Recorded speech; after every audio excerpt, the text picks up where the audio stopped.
Bertemu kembali dengan tutorial Digmas Channel. Ini ada beberapa pertanyaan tentang apa itu sekolah paket C. Kita simak setelah yang berikut ini. Apa itu paket C? Program paket C merupakan pendidikan non-formal setara SMA atau sederajat dengan penekanan pada penguasaan ilmu pengetahuan dan teknologi, keterampilan, serta pengembangan sikap dan kepribadian profesional. Berbagai faktor peserta didik memilih pendidikan paket C dikarenakan yang pertama waktu, ya. Mungkin sibuk bekerja, sibuk aktivitas lainnya sehingga tidak bisa mengikuti pendidikan formal SMA. Geografis, karena letaknya jauh, rumahnya jauh dengan SMA, maka dia tidak bisa mengikuti program sekolah formal SMA.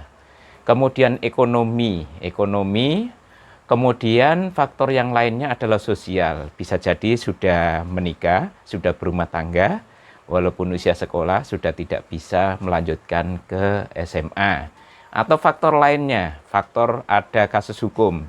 Nah, sehingga ada penyelenggaraan program paket C di lembaga pemasyarakatan dan rutan. Kemudian, peserta didik yang lulus ujian paket C mempunyai hak eligibilitas yang sama dengan setara pemegang ijazah SMA atau sederajat untuk dapat melanjutkan ke perguruan tinggi dan atau memasuki lapangan kerja. Pertanyaan yang kedua, apa nama lembaga penyelenggara paket C itu? Yang pertama adalah Pusat Kegiatan Belajar Masyarakat atau PKBM. Nah, PKBM merupakan satuan pendidikan non-formal yang dimiliki dan dikelola oleh masyarakat, organisasi masyarakat, organisasi sosial masyarakat, dan atau organisasi keagamaan. Yang kedua, penyelenggara paket C itu adalah Sanggar Kegiatan Belajar atau SKB. SKB merupakan satuan pendidikan non-formal yang dimiliki dan dikelola oleh pemerintah daerah, kabupaten, atau kota, dan SKB melayani serta memfasilitasi berbagai kegiatan dan program pendidikan non-formal, termasuk di dalamnya program pendidikan kesetaraan paket C. Yang ketiga, penyelenggara paket C adalah sekolah rumah atau homeschooling. Pendidikan kesetaraan menjadi sistem alternatif bagi sekolah rumah. Sekolah rumah adalah layanan pendidikan yang secara sadar, teratur dan terarah, dilakukan oleh orang tua atau keluarga di rumah atau tempat lain, di mana proses belajar mengajarnya berlangsung dengan suasana kondusif, dengan tujuan agar setiap potensi anak yang unik dapat berkembang secara maksimal.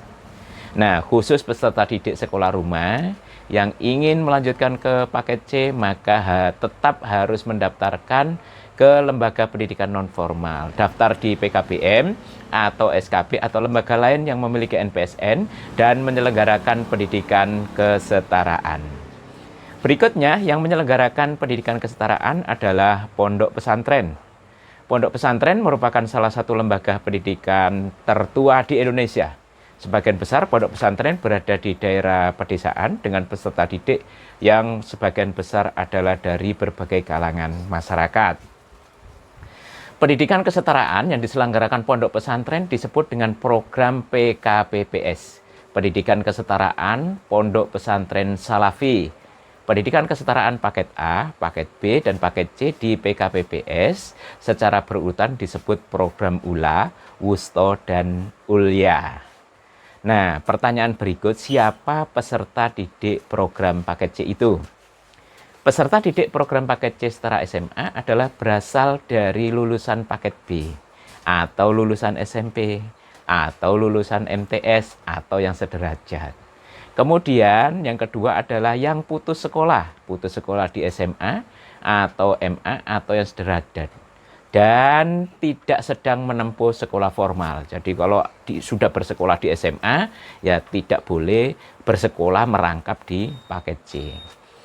Pertanyaan berikutnya, siapa tenaga pendidik di program paket C? Kalau di sekolah biasanya dinamakan dengan guru, kalau di program paket C biasanya dinamakan dengan tutor. Tutor program paket C diharapkan memenuhi persyaratan minimal, ya. Persyaratan minimal adalah ijazahnya diploma 3 dan diutamakan memiliki latar belakang pendidikan keguruan. Jadi lebih diutamakan guru yang mengajar di SMA, SMK atau alia dengan mata pelajaran sesuai dengan mata pelajaran yang diajarkan. Nah, pertanyaan berikutnya, lama belajar. Jika lulusan SMP atau paket B dan ingin melanjutkan ke paket C, maka masuk di kelas 10. Seperti hanya dengan lulus SMP mau masuk ke SMA, masuk di kelas 10. Jika putus SMA-nya di kelas 11, maka jika ingin melanjutkan ke paket C, masuknya di kelas 11 dan seterusnya. Dan jika informasi ini berguna, jangan lupa like dan share. Dan bagi rekan-rekan yang baru menemukan channel ini, jangan lupa subscribe. Tutorial Dikmas Channel melayani yang tak terlayani. Sampai jumpa di tutorial berikutnya.